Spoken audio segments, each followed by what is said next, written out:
Hello.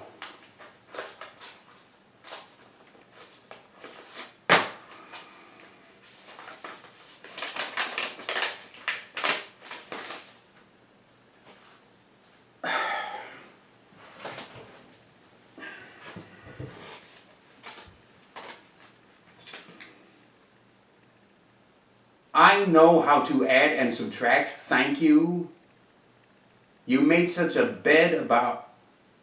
You made such a BFD about how the movie Inside was 1 minute shorter than the Texas Chainsaw Massacre. How is that even relevant to the movie Inside? You've reversed your issues here. I perceive the misapprehension. You got it backwards. You shouldn't be asking how is the Texas Chainsaw Massacre relevant to this movie Inside. No. You should be asking how is this movie Inside and its running time relevant to and relative to the Texas Chainsaw Massacre. You see, you switched them. You got to invert those. Yeah, you got the question backwards there. Have you ever been to my father's place? Your father's place?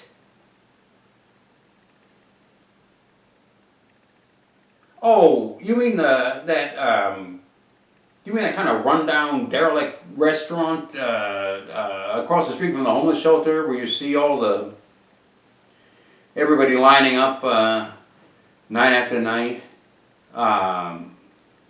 Yes, I have been there. I've been there a couple times. I remember one time, I'm coming from a wedding that went until 3 or 4 a.m., and a couple hours later, we wound up at that restaurant for breakfast. And I still remember what I ordered. It was a Long Island iced tea. Yeah. Good breakfast. Everyone else had scrambled eggs and bacon and pancakes and hash brown. No. Long Island iced tea. Great big tall glass. And I tell you, that waitress, she poured them strong. Yeah. Good breakfast.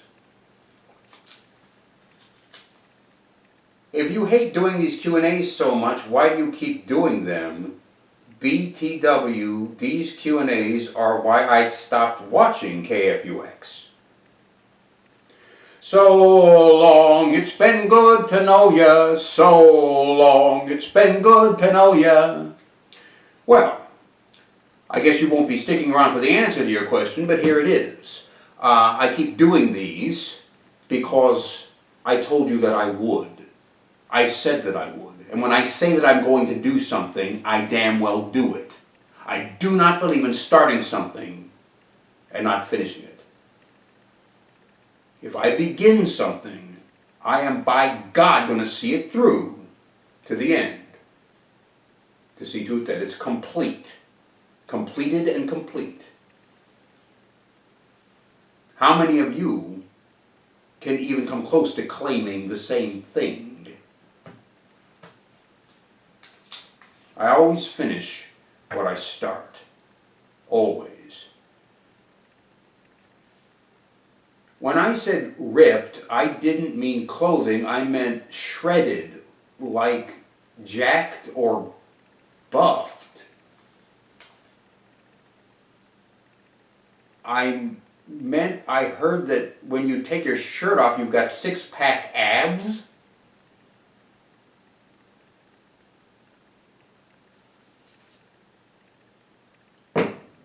It's in bad form to answer a question with a question.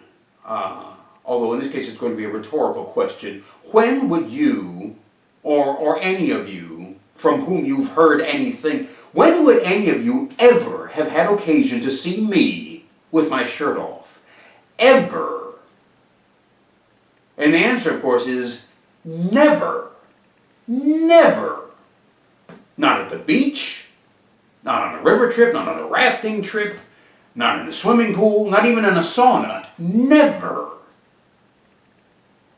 So, how could... Let me tell you something. About 20, 25 years ago, I was, well, I wasn't part of a construction crew because we weren't constructing anything. We were tearing a house down. I was part of a demolitions crew. We were demolishing the place. Very hot, very dirty work. But look, just a moment.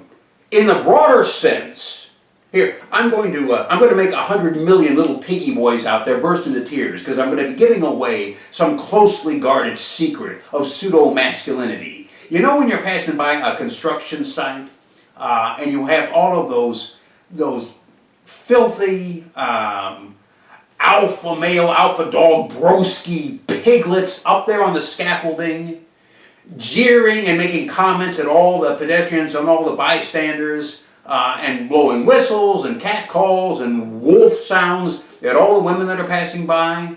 All this raining down of sexual innuendo. You know that type?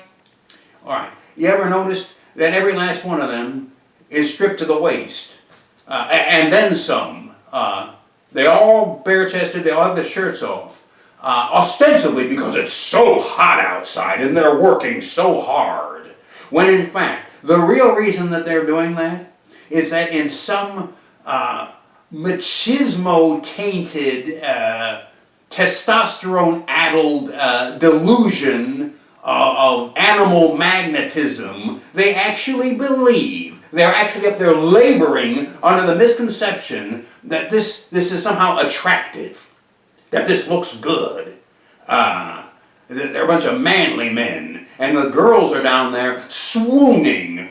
Oh, what a hunk! When in fact, instead of being attractive to any of those women, the only attention they're probably getting is from other guys, prancing around up there like the village people. Point being, when we took down that house, when I was a part of that demolition crew, and I mean demolition, I mean crowbars and sledgehammers, yes, it was grueling work. It was dirty, it was dusty, it was in the nitty-gritty, and it was very, very hot. It was suffocating. But I never once took off my shirt. As a matter of fact, I never even loosened my tie.